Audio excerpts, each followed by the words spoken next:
तो बिहार में नई सरकार बन चुकी है। नीतीश कुमार महागठबंधन के साथ आ चुके हैं और अब नीतीश कुमार जमकर निशाने पर बीजेपी को ले रहे हैं। साथ ही विपक्ष की एकजुटता की बात नीतीश कुमार की तरफ से आगे बढ़ाई जा रही है।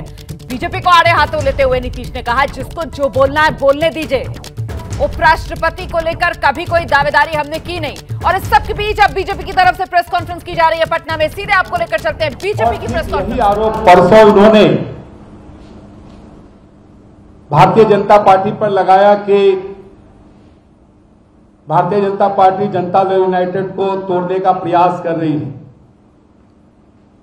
और भ्रष्टाचार के मुद्दे पर ये मौन हो गए। जैसे लगा कि लालू प्रसाद जी का परिवार भ्रष्टाचार उससे भ्रष्टाचार के सारे मामले खत्म हो गए, वो गंगा नहा ली। लेकिन आप सबको पता है कि वो मुद्दे आज भी हैं और उस पर कार्रवाई चल रही है। और फिर जो जांच एजेंसी है या जो न्यायालय है वो अपना निर्णय देगी। मित्रों, इनके मन में जब जब प्रधानमंत्री बनने का ख्वाब आता है तब इस तरह की बातें वो करते हैं, क्योंकि जो एक अकुलाहट है प्रधानमंत्री बनने की, वो अकुलाहट समय समय पर इस तरह के जनादेश के प्रति विश्वासघात करने का वो उन्हें अवसर देती है।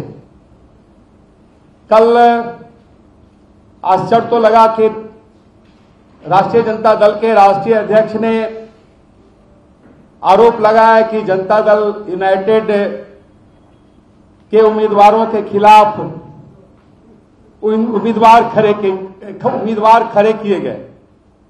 यह आरोप आधारहीन है और उल्टे उन्होंने हमारे जो 3 उम्मीदवार हैं उनके खिलाफ अपने उम्मीदवार खड़ा किए। और जैसे गो विधानसभा क्षेत्र में उन्होंने मनोज शर्मा के खिलाफ श्री रणविजय सिंह को उम्मीदवार बनाया और उसी प्रकार से कैमूर में श्रीमती रिंकी पांडे के खिलाफ में उन्होंने श्री प्रमोद पटेल को उम्मीदवार बनाया।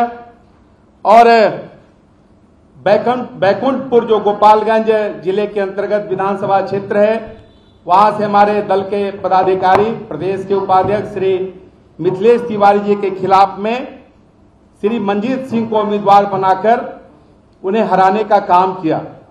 और ये तीनों आज जनता दल यूनाइटेड के राज्य और जिला के पदाधिकारी बने हैं। तो इस तरह के आरोप लगाकर जिस प्रकार से उन्होंने अपनी बातें कही है, यह दुर्भाग्यपूर्ण है। उनको अपने गिरेबान में झांकना चाहिए कि किस प्रकार से भारतीय जनता पार्टी के सशक्त उम्मीदवारों को 2020 में उन्होंने हराने का काम किया है। इसके साथ जो सबसे बड़ी बात है कि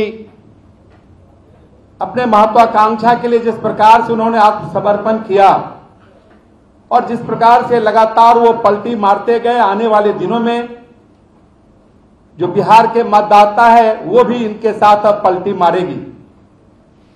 भारतीय जनता पार्टी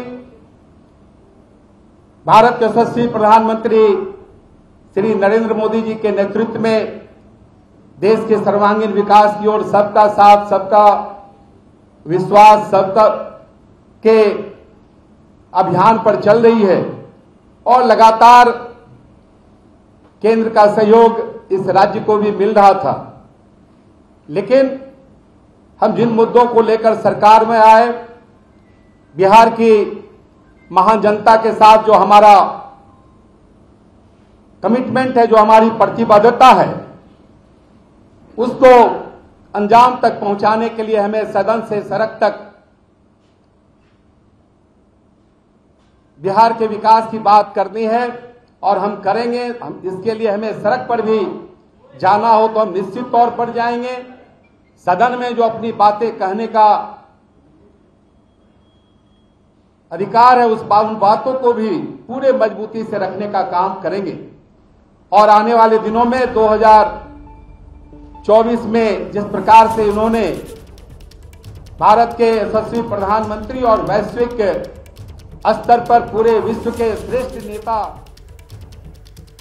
तो बिहार के पूर्व उप मुख्यमंत्री तारकिशोर प्रसाद को आप सुन रहे थे, बीजेपी के नेता जिनकी तरफ से प्रेस कॉन्फ्रेंस कर नीतीश को आड़े हाथों लिया जा रहा है और कहा जा रहा है कि नीतीश जो बीजेपी पर आरोप लगा रहे हैं जेडीयू को तोड़ने, जेडीयू को हराने के, वो बेबुनियाद हैं।